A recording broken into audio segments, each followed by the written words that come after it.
Hi అండి, అందరికీ నమస్కారం. Welcome to RS vlogs. ఈరోజు మన రెసిపీ వచ్చేసి అద్భుతంగా ఉండేటువంటి అరటికాయ బజ్జీ అండి.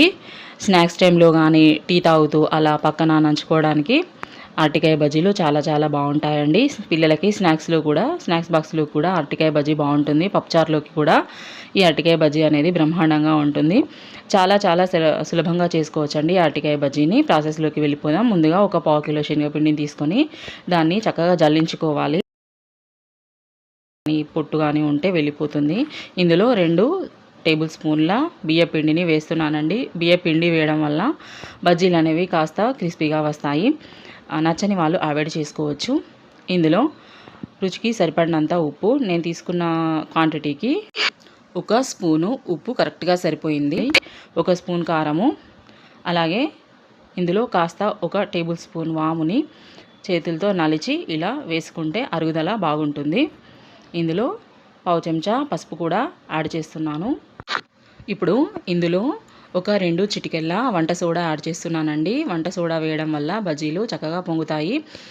ఇది ఆప్షనల్ అండి, అవసరం లేదనుకున్న వాళ్ళు స్కిప్ చేయొచ్చు. పిండిని చక్కగా కలుపుకుంటే ఆటోమేటిక్గా బజ్జీలు పొంగుతాయండి. ఇన్స్టాంట్గా కలుపుకుంటే మాత్రము చిటికెడు వంట సోడా వేసుకుంటే బజ్జీలు బాగా పొంగుతాయి. ఇప్పుడు ఈ మిశ్రమం అంతా చక్కగా కలిసే విధంగా కలుపుకోవాలి. ఉప్పు, కారము, వాము, పసుపు, వంట సోడా ఇదంతా శనగపిండిలో చక్కగా కలుపుకునే విధంగా కలుపుకోవాలి. ఇప్పుడు ఇందులో కొద్దిగా నీళ్లు వేస్తూ పిండిని ఉండలు లేకుండా చక్కగా కలుపుకోవాలి. ఒకేసారి నీళ్లు వేయకుండా కొద్దిగా నీళ్లు వేస్తూ కలుపుకోవడం వల్ల పిండి అనేది చక్కగా కుదురుతుందండి. చూస్తున్నారు కదా, ఇలా కొద్దిగా వాటర్ వేస్తూ పిండిని నెమ్మదిగా కలుపుతూ ఉండాలి. పిండి ఎక్కడ ఉండలు లేకుండా కలుపుకుంటే బజ్జీలు అనేవి చక్కగా వస్తాయి. ఫస్ట్ కాస్త గట్టిగా కలుపుకోండి. ఇలా గట్టిగా కలుపుకున్న తర్వాత ఎక్కడ ఉండలు లేకుండా గట్టిగా మెదుపుకొని తర్వాత మన బజ్జీ కావాల్సిన క్వాంటిటీ వచ్చే విధంగా కొద్దిగా వాటర్ని యాడ్ చేసుకుంటూ వెళ్ళండి. అసలు ఎక్కువగా వేసుకోవద్దు, పిండి జారుడుగా అయ్యే అవకాశం ఉంటుంది కాబట్టి కొద్దిగానే వాటర్ వేస్తూ చక్కగా కలుపుకోండి. ఎప్పుడూ చేసుకునే మిరపకాయ బజ్జీలు అలాగే ఆలు బజ్జీలు కాకుండా ఎప్పుడైనా ఇలా అరటికాయ బజ్జీలు కూడా ట్రై చేయండి. చాలా టేస్టీగా ఉంటాయి, పిల్లలు కూడా ఇష్టంగా తింటారు.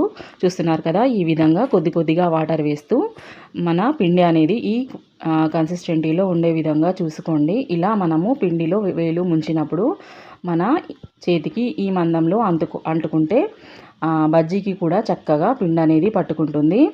ఇప్పుడు మనము పిండిని కాస్త పక్కన పెడదాము, చక్కగా నానుతుంది. ఇంతలో మనము అరటికాయను స్లైసుల్లా కట్ చేసుకుందాము. ముందు అరటికాయని శుభ్రంగా కడుక్కోవాలి. తర్వాత 2 సైడ్స్ కట్ చేసుకొని మీ దగ్గర చిప్స్ కట్టర్ ఉంటే దాంతో పొడవుగా చిప్స్లా తీసుకోవచ్చు, లేదంటే చాక్తో కూడా కట్ చేసుకోవచ్చు. ముందుగా బనానాకి పైన ఉన్నటువంటి తొక్కను తీసివేయాలి. ఈ విధంగా పీలర్ సహాయంతో అరటికాయ మీద ఉన్న పొట్టును మొత్తము చక్కగా తీసేసుకోవాలి.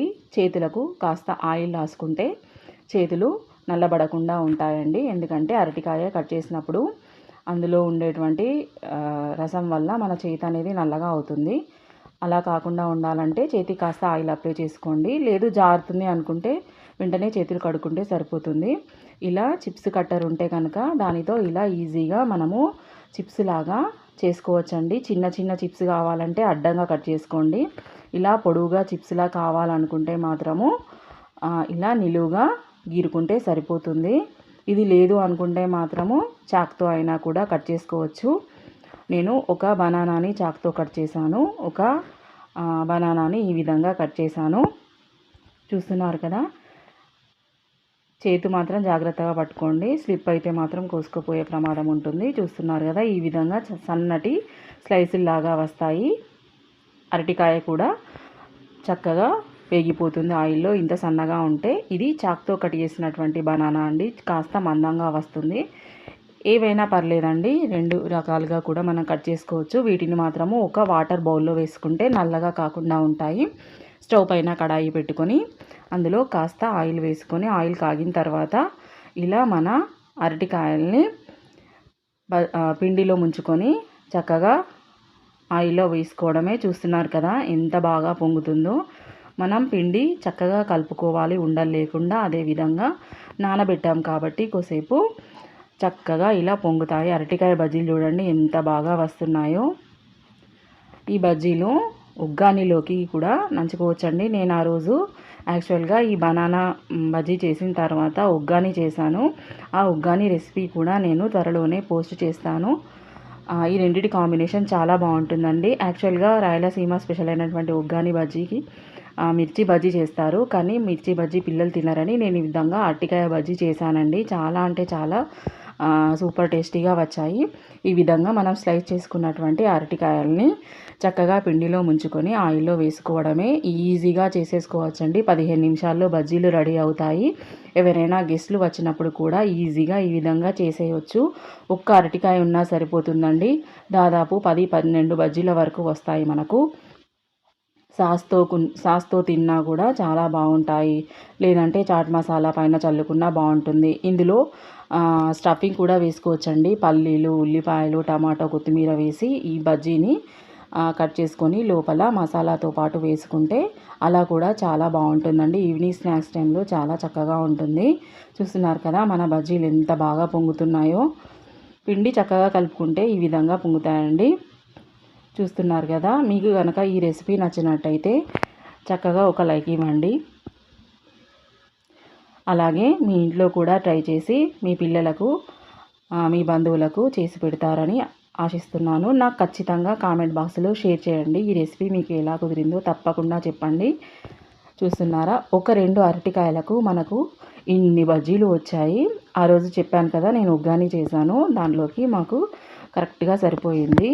ఈ రెసిపీ కనుక మీకు నచ్చితే లైక్ చేయండి, షేర్ చేయండి, సబ్స్క్రైబ్ చేయండి. నెక్స్ట్ వీడియోలో మళ్ళీ కలుసుకుందాం.